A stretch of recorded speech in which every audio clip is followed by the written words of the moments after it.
सरफराज अहमद को अचानक पाकिस्तान टीम की कप्तानी मिल गई। नायब कप्तान रिजवान को कप्तानी करने से रोक दिया गया।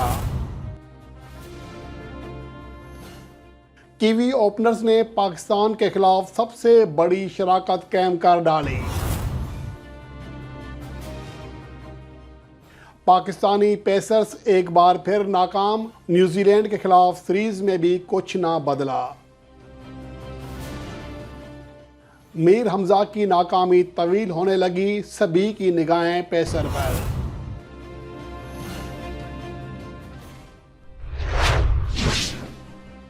पाकिस्तान और न्यूजीलैंड के दरमियान सीरीज का पहला टेस्ट मैच आज जारी है, जिसमें तीसरे दिन के खेल में पाकिस्तान क्रिकेट टीम के कप्तान बाबर आजम तबीयत की नासाजी की वजह से ग्राउंड में नहीं आए। हो सकता है कि इसके हवाले से मज़ीद कोई साइड स्टोरी भी हो, कोई ऐसा प्रेशर भी हो या कहीं ऐसी सूरत हाल हो जिसकी वजह से उन्होंने आज कप्तानी करने से माजरत की और वो ग्राउंड में नहीं आए, जिसके बाद सूरत हाल बड़ी अजीब व गरीब हो गई, क्योंकि उनकी जगह जो फील्ड करने आए थे वो मोहम्मद रिजवान थे, जो कि पाकिस्तान की टेस्ट टीम के नायब कप्तान हैं, लेकिन वो पाकिस्तान की प्लेइंग 11 का हिस्सा नहीं थे। लेकिन जब उन्होंने कप्तानी करने शुरू की, बॉलर्स को हिदायत देना शुरू की, फील्डर्स को हिदायत देना शुरू की, तो अंपायर्स ने इस हवाले से आवाज़ उठाई, उनके खिलाफ सामने खड़े हो गए और कहा कि आप चूँकि बतौर मुतबादल खिलाड़ी फील्ड में मौजूद हैं तो लिहाजा आप कप्तानी नहीं कर सकते।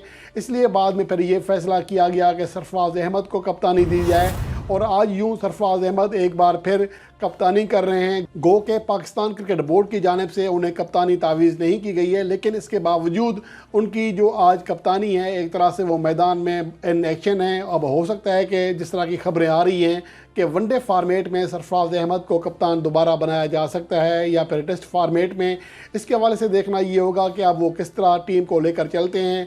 इसके हवाले से जो दीगर स्टोरीज़ हैं उनका भी आने का इंतज़ार है कि बाबर आजम ने जो तबीयत नासाजी की वजह से या किसी और वजह से आज माजरत की मैदान में उतरने के हवाले से, इसके हवाले से जैसे ही कोई बड़ी अपडेट आएगी वो आपके साथ शेयर करेंगे। और उसके अलावा आज पाकिस्तान के पेसर्स एक बार फिर नाकाम हुए, जिसकी वजह से न्यूजीलैंड के बल्लेबाज शानदार अंदाज में आगे अपनी इनिंग्स बढ़ाने में कामयाब रहे। और मौजूदा वक्त में जब ये वीडियो रिकॉर्ड हो रही है तो 4 विकेटों के नुकसान पर न्यूजीलैंड ने 356 रन बना लिए हैं और उनका जो लीड रह गई है, खसारा रह गया है, सिर्फ और सिर्फ 82 रन का रह गया है। पाकिस्तान टीम एक तरह से बहुत ही मुश्किल सूरत हाल से दिखाई दे रही है, जिसकी बड़ी वजह पाकिस्तान के जो पेसर्स हैं उनकी नाकामी है। और यही चीज़ थी जो कि इंग्लैंड के ख़िलाफ़ भी सामने आई कि पाकिस्तान के फास्ट बॉलर्स विकेटें हासिल करने में नाकाम रहे, जिसकी बड़ी वजह फ्लैट विकेटें तैयार करना है, जैसा कि गुज़श्ता जो सीरीज़ थी इंग्लैंड के ख़िलाफ़ उसमें भी देखा गया। और इस बार भी यही देखा जा रहा है कि पिच ना तो ज़्यादा स्पिनर्स को सपोर्ट कर रही है और ना ही फास्ट बॉलर्स को ज़्यादा सपोर्ट कर रही है, तो उल्टा पाकिस्तान को नुकसान हो रहा है। क्योंकि जब पाकिस्तान ने पहली इनिंग्स का आगाज़ किया था तो पाकिस्तान की 110 रन पर 4 विकेटें गिर गई थी, लेकिन इसके मुकाबले में जब न्यूजीलैंड ने अपनी इनिंग्स का आगाज़ किया तो पिच मुकम्मल तौर पर फ्लैट हो चुकी थी और उसका भरपूर फ़ायदा उठाया न्यूजीलैंड के बल्लेबाजों ने। टॉम लेथम जो कि 113 रन बनाकर आउट हुए, इसके अलावा डेविन कॉनवे ने 92 रन बनाए, केन विलियमसन 67 रन बनाकर खेल रहे हैं, इस तरह डैरल मिचेल 42 रन बनाकर आउट हुए। तो इस जोड़ी ने मजमूई तौर पर आज 183 रन की शराकत कायम की, जो कि न्यूजीलैंड की जानिब से पाकिस्तान के ख़िलाफ़ दुनिया के किसी भी हिस्से में, इवन के अपने मुल्क में या उससे बाहर, सबसे बड़ी ओपनिंग शराकत है। और ये तारीख़ में महज दूसरा मौका है कि न्यूजीलैंड की कोई ओपनिंग जोड़ी पाकिस्तान के ख़िलाफ़ 160+ रन की शराकत कायम करने में कामयाब रही।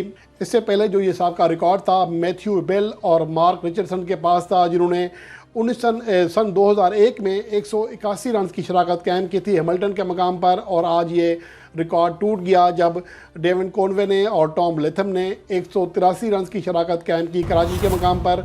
और ये तारीख़ में महज दूसरा मौका है कि न्यूजीलैंड के ओपनर्स की जानिब से पाकिस्तान के ख़िलाफ़ 300 से ज़्यादा गेंदें खेली गई। ये दूसरी बार ऐसा हुआ कि पाकिस्तान के बॉलर्स को न्यूजीलैंड की पहली विकेट हासिल करने के लिए 300 से ज़्यादा गेंदें फेंकना पड़ी।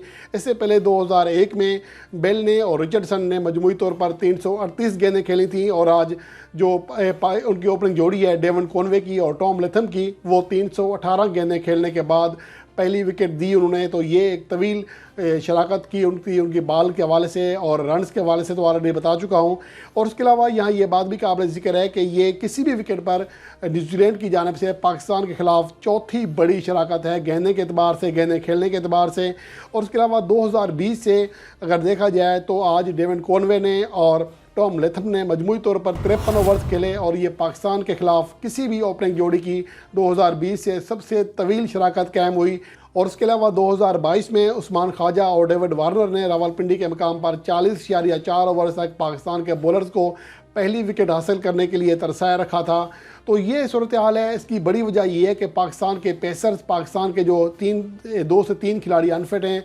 आप हारिस रऊफ़ को इसलिए नहीं काउंट कर सकते कि वो तो वाइट बॉल के प्लेयर हैं, रेड बॉल तो कभी खेली ही नहीं थी। पहली बार वो पाकिस्तान के टेस्ट स्क्वाड का हिस्सा बने थे, प्लेइंग 11 का टेस्ट स्क्वाड का सिर्फ एक बार हिस्सा बने। लेकिन असल चीज़ ये है कि शाहीन शाह अफरीदी और नसीम शाह जिनके ऊपर पाकिस्तान टीम इन्हिसार कर रही थी, या फिर हसन अली, इन तीनों में से कोई भी जो पेसर है पाकिस्तान के मौजूदा लाइनअप का हिस्सा नहीं है। नसीम शाह पाकिस्तान के स्क्वाड का हिस्सा ज़रूर हैं, लेकिन बताया यही जा रहा है कि वो मुकम्मल तौर पर फिट नहीं है, या फिर मीर हमज़ा को मौका देने के लिए उन्हें आराम दिया गया है। इसके अलावा शाहीन शाह अफरीदी अनफिट हैं। तो ये सूरत हाल बहुत ही ज़्यादा मायूस कुन है। बदकिस्मती यही है कि हमारा जो डोमेस्टिक सर्किट है या हमारा जो डोमेस्टिक निज़ाम है वो हमें बैकअप के लिए 150 किलोमीटर फ़ी घंटा की रफ्तार से ज़्यादा बॉलिंग कराने वाला कोई भी दूसरा बॉलर मौजूद नहीं है, जिसकी वजह से पाकिस्तान को इस सीरीज़ में और उसके अलावा इंग्लैंड के ख़िलाफ़ गुज़श्ता सीरीज़ में सख्त मुश्किलात का सामना करना पड़ रहा है। अब देखें, अभी तक पाकिस्तान की जानिब से 4 विकेटें हासिल की गई हैं। वो चारों स्पिनर्स ने हासिल की हैं, 2 इब्रार अहमद ने हासिल की हैं, 2 नुमान अली ने हासिल की हैं। लेकिन जो पाकिस्तान के पेसर्स हैं, ख़ासतौर पर मीर हमज़ा, जिनके ऊपर निगाहें जमी हुई हैं, शायकीन क्रिकेट दरहकीकत देखना चाह रहे हैं। इसके अलावा माहिरीन की निगाहें भी मीर हमज़ा के ऊपर हैं, जिनके हवाले से बहुत ज़्यादा शोर मचाया गया था।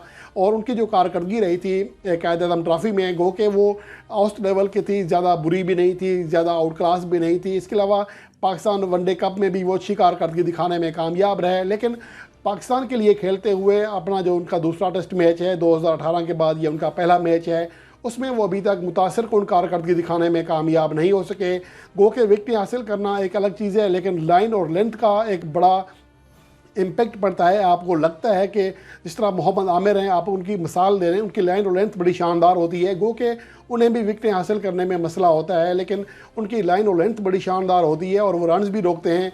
लेकिन अगर मीर हमज़ा के लिहाज से देखा जाए तो मेरे ख्याल में अभी भी उनको अपनी लाइन और लेंथ पर काम करने की बहुत ज़्यादा ज़रूरत है, और उनका मेरे ख्याल में पूरी तरह तैयार नहीं थे कि पाकिस्तान के लिए अभी खेल सकें। और यही हमारे डोमेस्टिक क्रिकेट की सबसे बड़ी खामी है कि डोमेस्टिक क्रिकेट में नुमायाँ कारकर्दगी दिखाने वाला खिलाड़ी भी इंटरनेशनल लेवल पर आकर एकदम फ्लॉप हो जाता है। और पाकिस्तान के सिलेक्टर्स को और पाकिस्तान की जो मैनेजमेंट है, पाकिस्तान क्रिकेट बोर्ड है, उनको इस हवाले से माहिरीन से मुशावरत के बाद इस बात को देखना होगा कि दर हकीकत हमारे जो डोमेस्टिक प्लेयर्स हैं, जो डोमेस्टिक परफॉर्मर्स हैं, वो ऊपर आकर क्यों नाकाम होते हैं। क्या उनमें एतमाद की कमी होती है, या फिर हमारे डोमेस्टिक निज़ाम का और इंटरनेशनल क्रिकेट के जो क्वालिटी है उसमें बहुत ज़्यादा फ़र्क है।